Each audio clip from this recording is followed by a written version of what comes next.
마태복음 6장 13절 우리 같이 읽겠습니다. 우리를 시험에 들게 하지 마옵시고 다만 악에서 구하시옵소서. 나라와 권세와 영광이 아버지께 영원히 있사옵나이다. 아멘. 네, 오늘 마태복음 28번째 시간으로 시험에 들게 하지 마옵시고 라는 제목으로 함께 은혜를 나누겠습니다.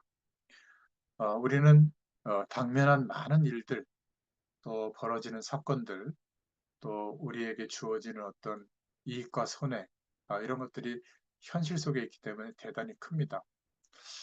우리가 역사를 보고 하나님의 말씀을 보는 이유는 영원한 하나님의 시간 속에 하나님이 인도하시고 진행하시는 일들을 보기 위해서거든요. 그래서 그 믿음의 선진들이 썼던 믿음의 표현이 하나님의 주권적인 역사다. 하나님의 주권 속에서 일어나는 일이구나. 이것을 고백했어요.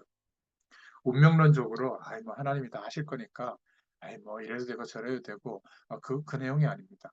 분명히 성령께서 우리의 역사의 시간과 또 우리 인생의 시간을 개입하셔서 하나님이 인도하시는 것을 본 사람들은 하나님의 주권적인 역사구나 이런 고백을 하죠.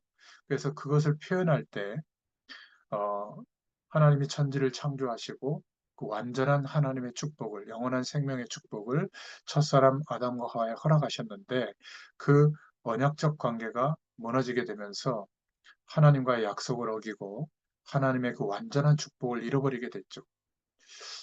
하나님 편에서는 얼마나 괘씸하겠어요. 제가 늘 묵상하면서 생각하는 것은 창조주시니까 굳이 인간과의 계약을 맺지 말고 그냥 다 멸하시고 얼마나 이뻐요. 그 반려동물, 강아지. 강아지에게 하나님의 형상을 부여해가지고 강아지 종에게 언약을 맺고 다시 영광 받으시는 일을 계획해 나가실 수 있는 분이잖아요. 근데 하나님은 우리 인간을 사랑하셔서 천지를 창조하는 것보다 더 어려운 재창조의 방법으로 우리를 구원하시려고 하나님의 완전한 축복을 회복시켜 주시려고 예정하신 겁니다. 미리 준비하신 것이죠. 알아듣든 못 알아듣든 그 하나님의 말씀의 언약을 붙잡든 붙잡지 않든 작정하신 그 일을 지금까지도 이루고 계시고 땅 끝까지 이 복음이 증거되어지도록 이루어 가시는 겁니다. 그래서 예정은 누구를 택해서 이 사람이 이렇게 저렇게 하든 막 무조건 하나님의 복이 있다 그런 어떤 세상적인 단어가 아니고요. 완전한 하나님의 축복을 그 구원의 축복을 하나님의 배경 속에서 살아가는 그 축복을 우리에게 미리 준비하셨다.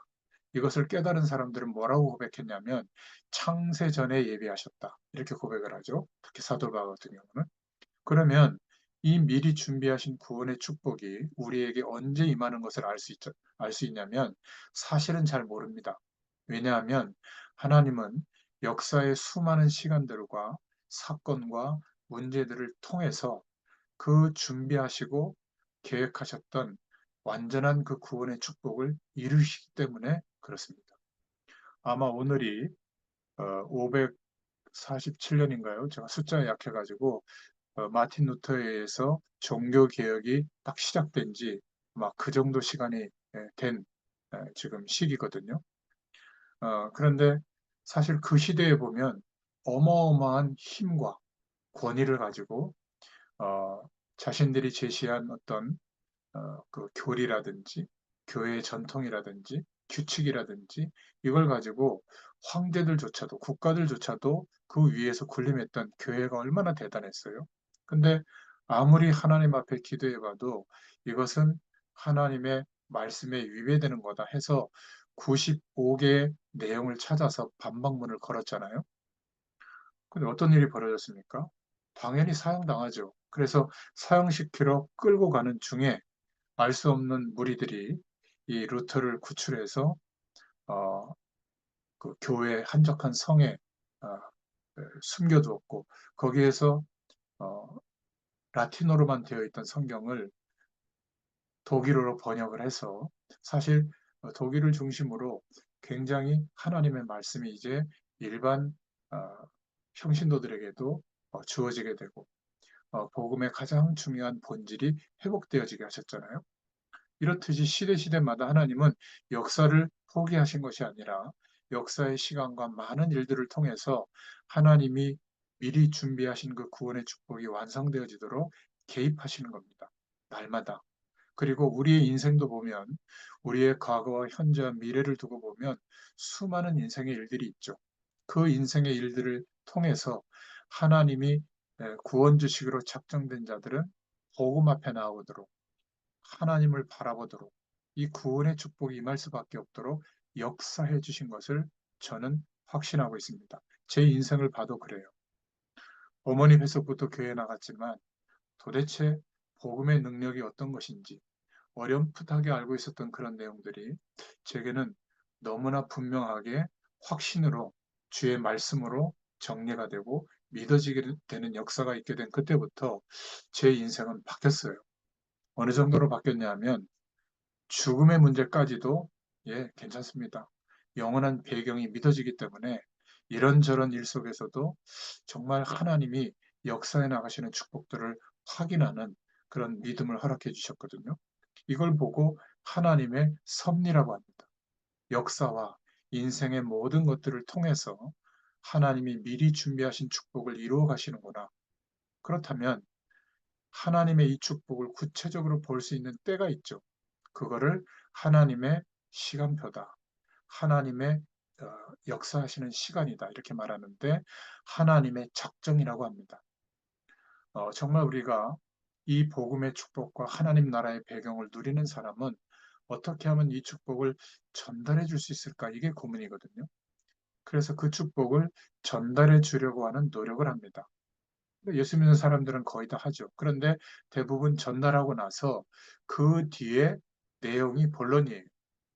뭐 연애를 걸기도 하고, 뭐 어떤 조직을 만들어서 나를 후원하도록 하고, 아니면 뭐 교회로 오게 해서 어떤 교회 흐름 속에 오게 한다든지 뭐 다 좋은데 목적이 이 복음을 전하는 것까지 인생의 방향이 붙들려 있는 사람, 이 사람에게는 하나님은 매일매일 우리의 삶 속에, 현실 속에 하나님의 작정하신 일들을 보여주십니다.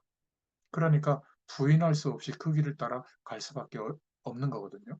근데 가장 예민하게 인도받을 때가 언제냐면 하나님이 뜻하시는 것을 이루시는 중요한 시간이 임할 때가 있어요. 그때가 어마어마한 핍박의 때라든지 나는 정말 주의 뜻대로 살려고 했는데 물론 우리가 실수로 이루어지는 일도 있지만 타의에 의해서 어려움이 올 때라든지 또는 막 모함을 받는다든지 큰 사건과 문제가 우리 앞에 놓인다든지 이럴 때는요 하나님께서 일하시는 시간이거든요. 왜냐하면 믿음의 사람은 하나님께 기도하잖아요. 그러면 우리의 인생을 하나님의 작정한 길로 인도하는 내비게이션이 보입니다. 안내하시는 길이 그 속에 들어있거든요. 근데 대부분 이때 마귀도 역사합니다. 그 길을 인도받지 못하도록. 저는 부족했지만 어떻게 하면 이익이 될까? 어떻게 하면 편안해질까? 이것을 선택하지 않고 조금 시간이 걸렸지만 이 복음운동 속에 들어올 때도 한 2년, 3년 가까이를 기도하는 중에 하나님의 확정을 줘서 제 인생을 하나님 앞에 드리면서 인도받고 있거든요. 그러니까 오히려 그때보다 지금은 그렇게 큰 문제가 아닌 것 같아요. 그때는 정말 대단한 믿음도 없는데 정말 한 5% 정도 믿음밖에 없었던 것 같아요. 지금에 비하면. 그런데 95%의 불안함을 선택하지 않고 그 5%의 믿음을 선택했기 때문에 하나님이 작정하신 일들이 무엇인가를 매일 보는 은혜를 지금 조금 체험하고 있습니다. 자, 이러다 보니까 결국 제가 깨달은 것은 하나님이 살아계셔서 창조의 능력으로 이 모든 일을 세밀하게 챙기시고 행하시고 계시는구나. 이거를 발견하게 됐거든요. 성경에는 뭐라고 그를 표현하고 있냐면 하나님의 경륜이 이루어진다 이렇게 말합니다. 그러니까 대부분의 우리 평신도분들은 뭐 신학을 공부한 부분들이 없기 때문에 이렇게 개념적으로 이론적으로 정리가 되어 있지 않지만 분명히 믿음의 사람들은 하나님의 주권 속에서 우리가 인도받고 있다는 것을 확신하고 있을 줄로 믿습니다. 그런데 예수님이 기도를 알려주시면서 맨 마지막에 우리를 시험에 들게 하지 마옵시고 다만 악에서 구하시옵소서 이렇게 기도하라고 말씀하신 겁니다. 그 이유가 뭐죠? 우리가 구원을 받았지만 육신을 입고 살아가기 때문에 그렇습니다. 천국에 가면 시험이 없어요. 이런 기도가 필요 없습니다. 그래서 가장 적극적으로 우리에게 말씀하신 내용이 우상 숭배를 하지 말라는 거예요. 여러분 참 신기하지 않습니까? 영적인 눈을 뜨고 보니까 전 세계적으로 용을 본 사람은 없대요. 그런데 지금도 실존하는 용을 본 사람도 없답니다. 그렇지 않아요? 근데 전 세계의 우상을 숭배하는 사람들이 그리는 어떤 형상들을 보면 용과 뱀의 형상을 가지고 마귀의 얼굴들을 그려요. 귀신의 얼굴들을 그리고 가장 센 어떤 영적 존재를 막 그린단 말이에요. 악의 축에 대해서. 참 신기하지 않습니까? 그런데 어떤 곳에서는 그러한 내용들을 섬겨요. 대단한 힘을 가져다 주는 것처럼. 여기에 영적인 문제들이 상당하거든요. 어떤 나라는 그것을 캐릭터화 해가지고 친밀한 친구와 같은 존재로 우리를 수호하는 아주 작은 신들로 여겨서 문화로 막 뿌리내리게 하죠. 그러니까 그것 때문에 오는 영적인 막 문제들이 상당한데도 전혀 모르고 있는 상황들이 많죠. 뭐 대만 같은 경우에는 한 명의 집에 한 명 이상씩 정신적인 어려움이 있는 사람들이 많다고 하잖아요. 목사님들도 그런 막 용이나 뱀, 복을 가져야 된다고 생각해서 그걸 부족처럼 지니고 다니는 사람들이 많대요. 그래서 누가 성경에는 용은 사단이라고 이렇게 표현했다고 하니까 그 목사님이 대만에 있는 용은 그런 용이 아니다. 복을 가져다 주는 그냥 문화다 이렇게 얘기했다고 하는데 그 정도로 이렇게 생활 속에 파고들고 있는 겁니다. 일본에 저도 가서 봤는데 비가 오면 집에 들어가야 되는데 종이박스 펴놓고 그 밑에서 자고 있는 거예요. 다른 곳에 가면 길거리에서 자고 있는 사람들은 가난하기 때문에 그런 사람들이 많은데 이분들은 또 아침에 씻고 출근하는 사람들이 많아요. 정신이 이상해서 그런 경우가 많거든요. 우상의 종류가 굉장히 많은 곳이 또 일본 아니겠습니까? 그러니까 이런 영적인 어려움들이 덮칠 수밖에 없기 때문에 우상 숭배하지 말라고 성경은 말하고 있는 건데 이런 분들을 잘 이해하지 못하고 있는 것 같아요. 두 번째로 우리가 생각해 봐야 될 것은 영적으로 틀린 지식에 속기가 쉽다는 겁니다. 뭐 베레아라든지 이초석이라든지 막 종말론을 가지고 또 귀신론을 가지고 뭐 구원파라든지 이렇게 성경적으로 틀린 주장들을 하고 있고요.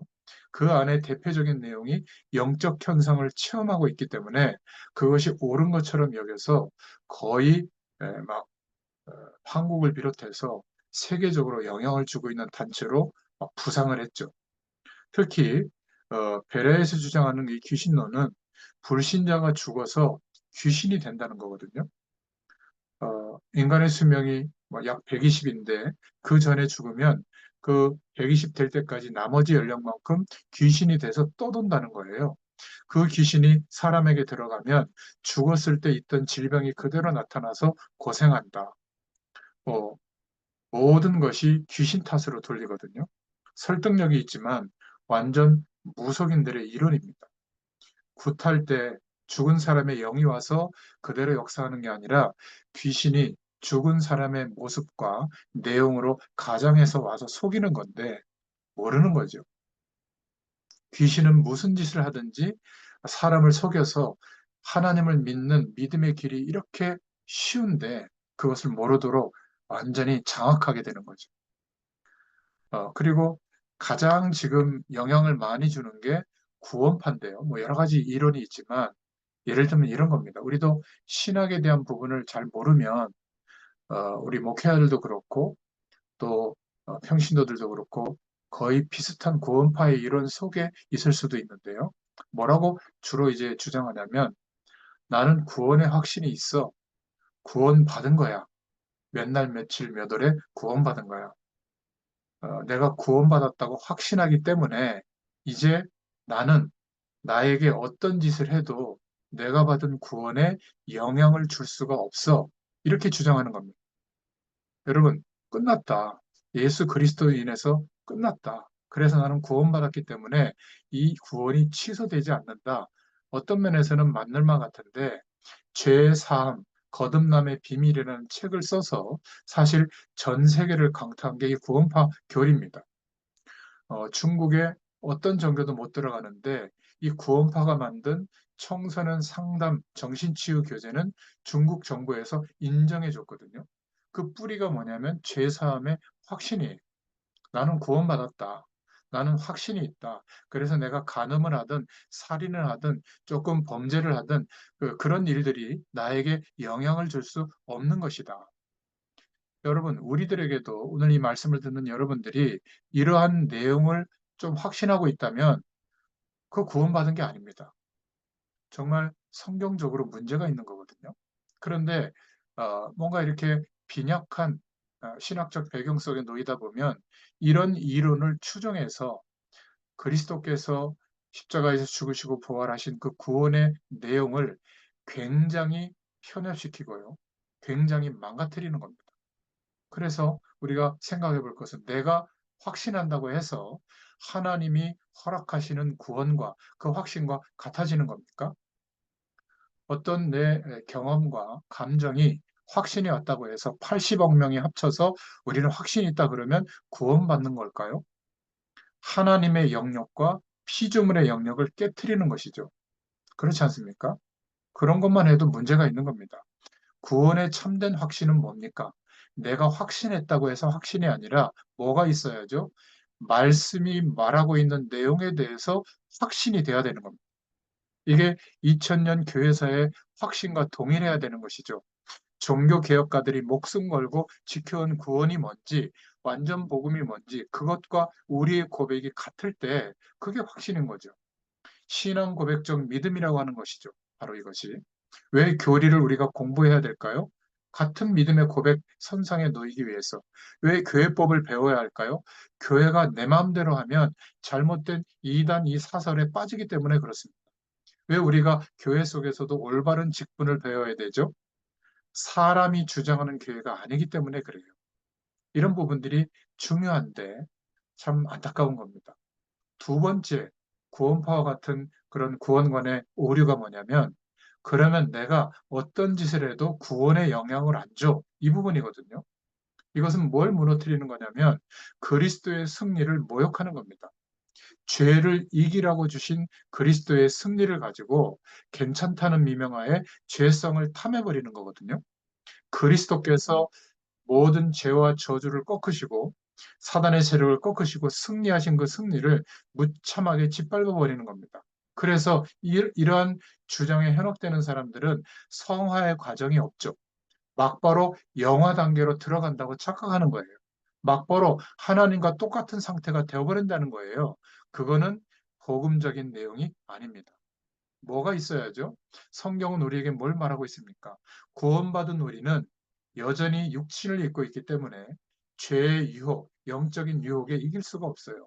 나의 죄성도 남아 있거든요. 그래서 내 몫의 분량에서 싸워가야 될 싸움을 우리 보고 싸우라고 하지 않고 승리하신 그리스도의 의를 의지해서 기도하면서 성령의 도우심을 구하면서 계속 이겨나가라고 하는 겁니다. 그렇잖아요? 에베소서 1장 21절에 그 말씀을 하고 있는 겁니다. 이미 영적인 세계의 싸움은 끝냈다. 절대로 사단, 귀신, 악한 영들 이런 거 저런 거 두려워하지 마라. 이 땅의 것도 끝내놨다. 남은 건 뭘까요? 내가 살아갈 동안에 과정이 남아 있는 겁니다. 주님 오실 때까지의 기간이 남아 있는 거죠. 그게 오는 세상이라는 표현이에요. 이걸 이기는 복음이 완전 복음인 겁니다. 그래서 여기서 우리가 기도 제목으로 붙여볼 건 뭐죠? 율법의 역할이 나오는 거예요. 너무 율법을 강조하다 보니까 복음도 잘 모르면서 율법을 강조하다 보니까 율법의 폐해를 지적했기 때문에 마치 율법이 필요 없는 것처럼 말하지만 저에게는 여전히 율법이 필요합니다. 여러분은 어떨지 몰라도. 왜 그러냐면 율법이 말하는 것을 잘 쳐다보면 하나님이 기뻐하시는 일이 뭔가 제게 알게 해주세요. 그리고 날 구원하신 하나님이 내가 살아가는 하나님이 무엇을 원하지 않으시는지 그것을 깨닫게 해주시고 보여주십니다. 율법이 말이죠. 부족한 내가 하나님을 어떻게 기쁘시게 할 수 있나 그것을 하나님의 말씀이 보여주고 있는 겁니다. 그런데 이 율법의 내용들을 무시한 게 구원파예요. 그래서 이 사람들에게는 성화의 과정이 없는 겁니다. 그러다 보니까 어떻게 되죠? 대단한 확신을 가지고 뭔가 이렇게 대단한 막 하나님의 능력이 나타나는 것처럼 착각하지만 내가 누구인지를 잊어버리게 만드는 거예요. 죄인의 상태 속에 있기 때문에 하나님의 긍휼을 입어야 된다는 게 잊어버리게 되는 겁니다. 그러니까 인생이 어떻게 될까요? 길을 잃어버리게 되는 거예요. 당연하지 않겠어요? 나침판이 없어지게 되는 겁니다. 다 아니라고 하는데 나는 확신에 찬 삶을 사는 거예요. 이상한 행동을 하면서도.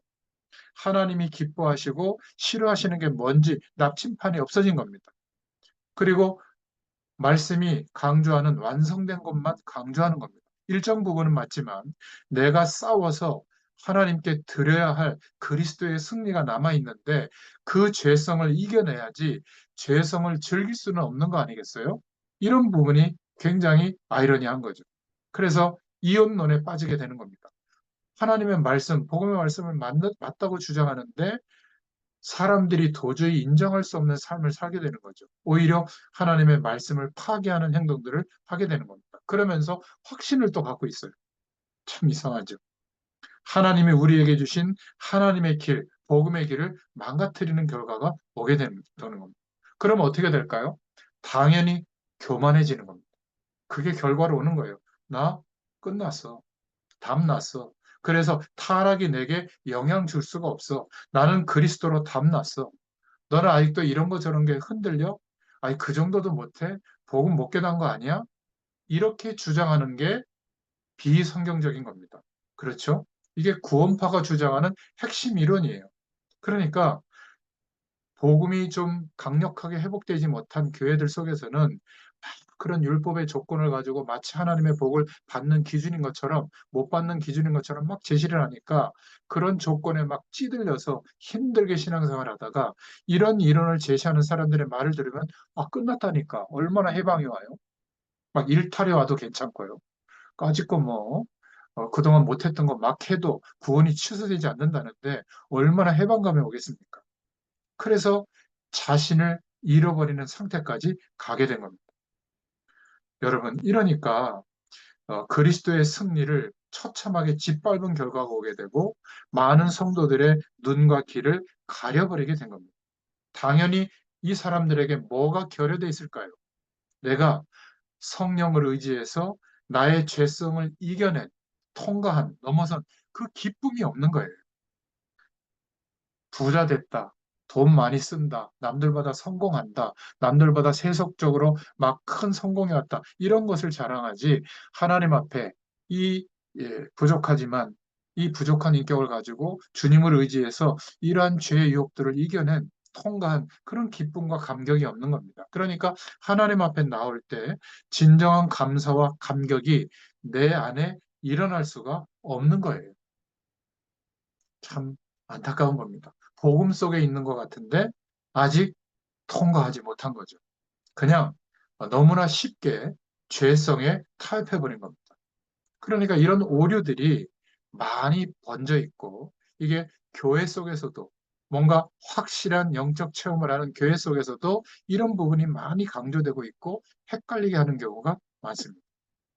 그러니까 우리에게 하나님께서 완전 복음의 길을 열어주셨는데 이 그리스도의 십자가가 죽으심과 부활하신 그 의가 내게 남아있는 죄성과 연약함과 부족함에서 승리하게 하실 줄로 믿습니다. 이런 의미에서 오늘 예수님이 우리를 시험에 들게 하지 마옵시고라고 기도해라. 각 나라의 우상 숭배하는 게 얼마나 많습니까? 제가 러시아에도 가보니까 죽은 사람 시체 이런 형상을 만들어서 박물관에도 보관하고요. 그런 것들도 많더라고요. 여러분, 일본은 왜 어려움이 올 수밖에 없냐면 1900년대 초기에 자신들의 왕을 천황, 하나님이 아니죠. 뭔가 신의 대리자로 추앙을 한 겁니다. 신으로. 그래서 신의 자손인 일본이 세계를 정복한다는 주장을 가지고 섬기기 시작한 겁니다. 신사를 만들어 놓고. 어떻게 됐죠? 30년 만에 원자탄이 떨어져서 잿더미가 되잖아요. 비극적이긴 하지만 그런데도 아직도 이 방향으로 가고 있는 겁니다. 우리 한국에도 큰일 날 뻔한 적이 있죠. 단군을 민족의 시조라고 막 학교마다 우상을 세워가지고 섬기려는 시도를 정치인들을 통해서 하게 됐는데 막 생명 걸고 교회들이 이때 막았잖아요. 여러분 집에 무슨 우상이든지 신념이든지 그거를 갖다 놓고 1년만 섬겨보세요. 당장 영적인 일이 일어날 겁니다. 후대들에게 영적으로 문제가 올 거예요. 저와 여러분은 그리스도의 의로 말미암아 하나님의 자녀가 된 줄로 믿습니다. 이상한 논리와 이론을 따라가거나 귀신의 세력을 달래거나 섬길 필요가 없어요. 명절 때도 제사 안 지내도 되잖아요. 예배 드리면 됩니다. 우리 가문의 흑암 세력이 떠나도록 예수 그리스도로 말미암아 하나님의 자녀가 되었기 때문에 사실은 전부 해방된 것이죠. 흑암의 영향권에서 그죠? 이제 시간이 갈수록 예수 믿는 것이 어떤 것인지 그 하나님의 축복을 알게 하실 줄로 믿습니다. 제가 요즘에 그 부천에 있는 그 말기 암 환자분들, 암 환자분들 마지막으로 요양하는 곳에 가서 예배를 드리고 있는데 영접한 분들이 한 열댓 명 생기셔서 그분들이 목사님이 오셔서 정기적으로 예배 드려주면 좋겠다. 저는 너무 감사했죠. 그 병원장님이 저하고 이렇게 말씀 운동하고 있는데 가서 예배 드릴 때마다 새로운 사람들이 와요. 말기암 환자들이 와 있으니까. 그래서 어, 수요일 날 예배 드리는데 낮에 수요일 날 또 세 분이 영접하고 그 전주도 두 분이 영접하고 또 그 전주는 열 몇 명이 영접하고 이렇게 정말 하나님을 모르던 사람들이 그 마지막 질병이 와서 가장 연약한 때인데 그때 복음을 받게 되고 또 하나님의 생명이 회복되는 걸 보니까 참 너무 감사하더라고요. 또 그 일에 부족하지만 또 그 하나님의 작정한 때 쓰임 받게 된 게 얼마나 감사한지. 그 원장님 집사님도 그게 너무 감사한 거예요.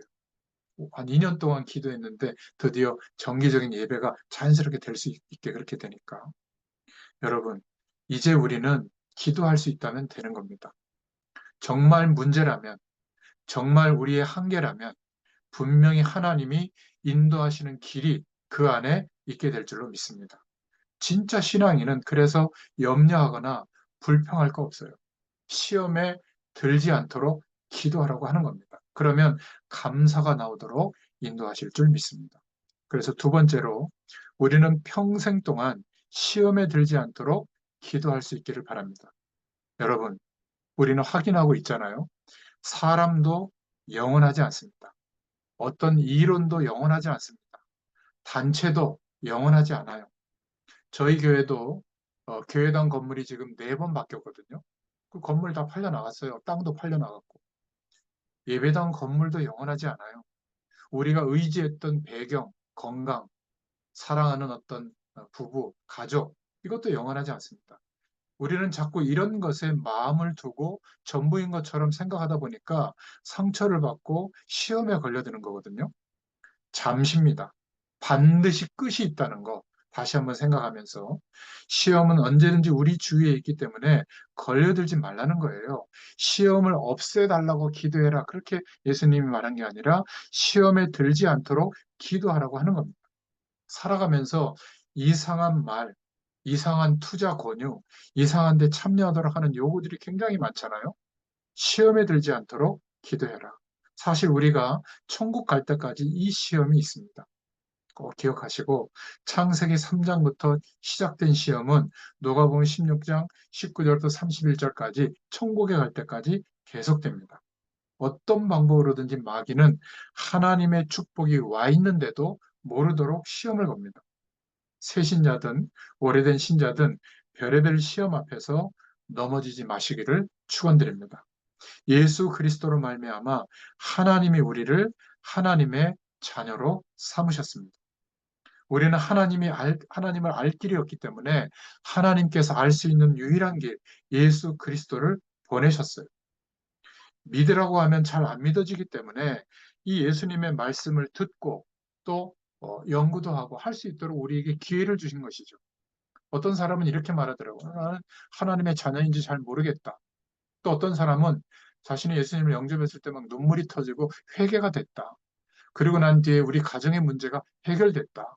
그래서 하나님의 자녀가 맞다는 겁니다. 대부분 그런 확신과 그 속에서 많이 얘기를 하더라고요. 하지만 예수님을 믿어도 아무런 표시 안 나는 사람도 많아요. 막 문제가 해결되지 않고 뭐 어떤 하나님이 함께하는 증거가 오지 않는 사람도 있습니다. 저도 어머니 뱃속부터 교회 다녔고, 제 자의식이 있을 때 예배드렸고, 기도했지만 그런 대단한 확신은 없었거든요. 어떤 사람은 그래서 자기가 예수님을 믿고는 있지만, 뭐 그런 분명한 확신이 좀 약하기 때문에 하나님의 자녀인지 잘 모르겠다고 말하는 사람도 있어요. 근데 제 개인적으로 볼 때는 후자의 사람이 가장 정상이에요. 어린아이도 태어나서 시간이 지나서 한 10세 전후가 됐을 때 자신에 대해서 누구인지 깨닫는다고 하잖아요. 어린애가 태어나자마자 아, 내가 이런 사람이구나. 이런 인생을 살아야지. 그 이상하지 않겠어요? 영원한 하나님의 축복을 알게 되는 것은 예수 그리스도 안에서 믿음이 자라면서 점점점 확신을 갖게 되고 점점 하나님의 축복을 깨달아 알아가는 겁니다. 이게 저는 성경적이라고 봐요. 물론 사도 바울처럼 너무 급해서 완전한 축복을 한꺼번에 알게 하는 사람도 있겠죠. 뭐 하나님의 그 어떤 사명에 대한 그릇이 크다면. 저 같은 경우는 후자입니다. 지금도 알아가고 있거든요. 참 제가 예전에 비해서 많이 견고해진 것 같고요. 뭐 여러 가지 걱정이나 염려가 없는 건 아니지만 하나님 앞에 기도하면서 이 정도로 참 흔들리지 않게 됐나? 이렇게 대단한 일들도 시험에 내가 걸려들지 않을 수 있나? 참 감사했어요. 저는 여러분들에게도 이런 은혜가 있기를 축원드립니다. 그래서 믿는 자에게는 문제될 게 없다. 저의 신앙 고백이에요. 신앙생활하는 사람들은 금방 기도해 보면 답이 나옵니다. 어려움이 와도 괜찮아요. 여러분, 우리 가정에 어려움이 오면 여러분 어떻게 할 겁니까? 팽개치고 이혼하고 또 내 새로운 가정을 만들 겁니까? 저는 그렇게 할 수 없을 것 같아요. 아무리 부족해도 우리 가정의 사람들을 끌어안고 평생 내가 이들을 위해서 살아간다고 할지라도 내게 하나님의 사랑을 베푼 게 있기 때문에 그것을 확인했기 때문에 저는 사랑하고 섬기고 힘들지만 하나님의 도우시는 힘을 가지고 극복해 나가도록 저는 할 것 같아요. 이건 저의 어떤 믿음의 고백입니다. 그래서 정말 우리가 하나님의 자녀의 축복을 누리고 있다면 불평하거나 핑계거리가 없도록 하나님이 진정한 감사의 은혜를 회복시켜 주실 줄로 믿습니다. 그런데 우리도 그렇지만 성경에 보면 이런 시험에 넘어져서 실패한 경우를 말하고 있죠. 아브라함과 그 조카 롯이 나옵니다. 아브라함도 하나님의 말씀이 임했지만 믿을 수가 없잖아요. 어떻게 100세가 돼서 아들이 나옵니까? 또 자기의 삶의 근거지를 떠나서 아무것도 모르는 가나안 땅으로 가라고 하는데 어떻게 갈 수 있겠어요? 아브라함의 시험은 뭐죠? 굶어 죽지 않을까? 하나님이 말씀하셨지만 아니, 상식적인 생물학적인 논리를 파괴하면서까지 그런 응답이 올까? 믿을 수가 없었던 겁니다. 그래서 시험 들었던 거죠. 다 하나님이 인도하는 길로 못 갔어요. 그러다가 죽을 고생을 몇 번이나 하고 결국에는 믿음이 회복되게 해주신 그때부터 믿음의 조상으로 쓰임 받았죠. 그래서 선택한 무슨 아들을 주시겠냐. 그래서 조카 롯을 의지했을 때 결국 하나님이 축복이 와도 삼촌과 재산 문제로 막 다투잖아요. 결국은 가장 그 당시에 복이 임하는 소돔과 고모라를 선택했다가 죽다가 살아난 것을 우리가 봤지 않습니까? 구약 시대의 선지자 발람이라는 사람이 돈이라는 시험에 들어서 아니 선지자가 이스라엘 민족을 저주하라는 기도하다가 실패했지 않습니까? 시험의 결과가 그런 것 같아요. 사울도 하나님이 택한 임금인데 사람 관계를 못 넘어서고 자기의 왕권에 대한 욕심 때문에 아들 대대손손 그 왕권을 물려주려고 다윗을 끝까지 죽이려고 하다 결국 자기는 악령 들려서 자살하잖아요. 아합 왕은 어떻습니까?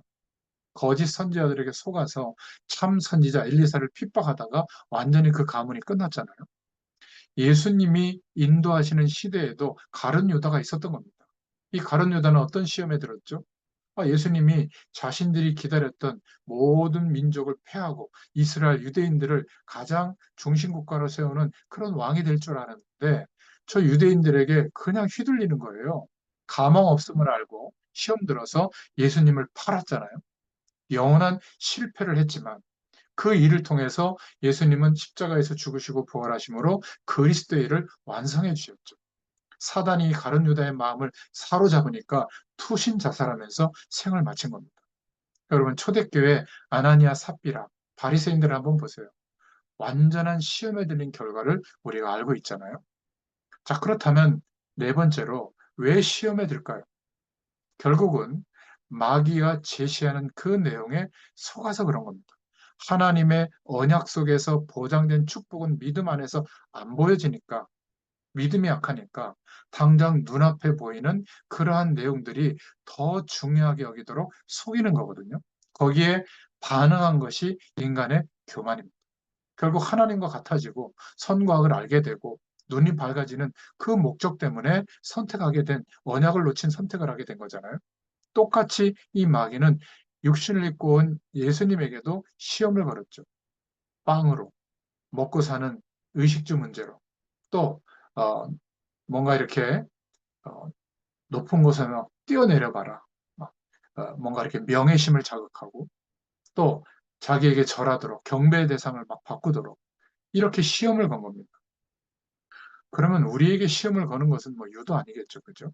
시험 중에 가장 중요한 시험이 뭐죠? 결국은 하나님을 잘 못 믿도록 하는 게 이 마귀의 목적이에요.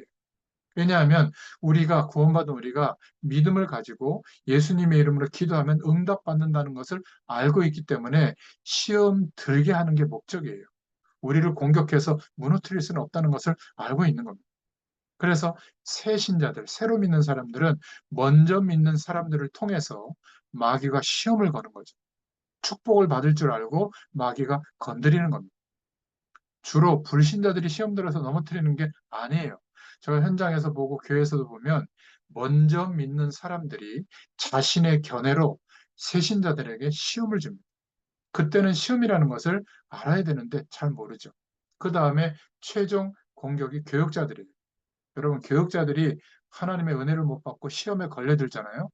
그러면 교회가 무슨 소망이 있고, 그리고 이 교육자들을 통해서 하나님의 축복을 전달하는 일이 망가지는 거 아니겠습니까?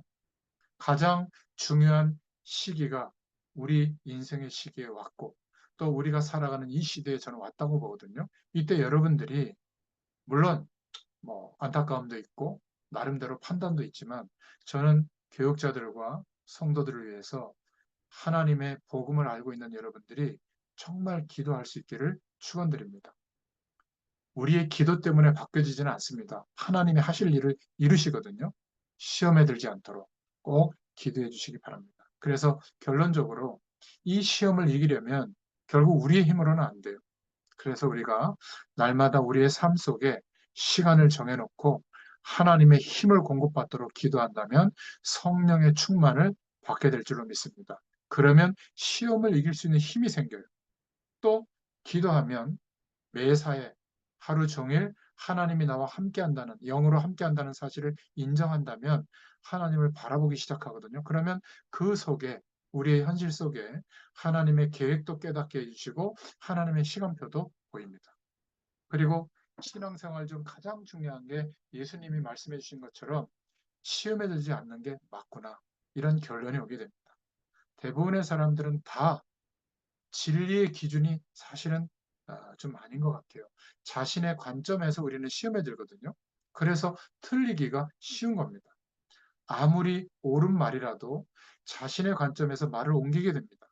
그래서 틀릴 가능성도 여전히 존재하거든요. 근데 대부분의 사람들은 그 말에 시험이 드는 거예요. 이게 너무 안타까운 겁니다.